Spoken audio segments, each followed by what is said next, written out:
Короче, hech qachon hayotimda bo'lmagan narsa bo'ldi, yo'q. Uyga kirdim, u yoq shu qo'shnilarim bilan birga liftda chiqib qoldik deb baxtimga, u ham tushunasizlar, baxtimga qo'shnilarim bilan bitta joyda chiqdim deb. Shunday lift yopildi-yu, men pastga tushishim kerak edi, ular tepaga chiqdi-da. Lift shunday o'chdi, ishlamayapti, ko'rsanglar, liftning ichida antenna yaxshi olmaydi. Telefonim antenna olmayapti, lift o'chib qolganda, tushunasizlarmi? Telefonman ham liftda boshqa qolma. Lift ishlamay qoldi, ichida qamalib qoldim. Endi o'zidan-o'zi yana nimadirlar bo'lyapti deb o'chgan lift pastga tushib ketyapti, men qo'rqib ketyapman deb ko'rsanglar. Keyin oshib berishdi, keyin qo'shnim chiqib qoldi vaqtimga tepadagi. Bechara hamma liftni bitta-bitta taqillatib chiqdim, ovozingiz eshitilmaydi deyapti-da.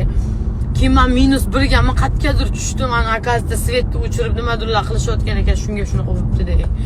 Ishoninglar.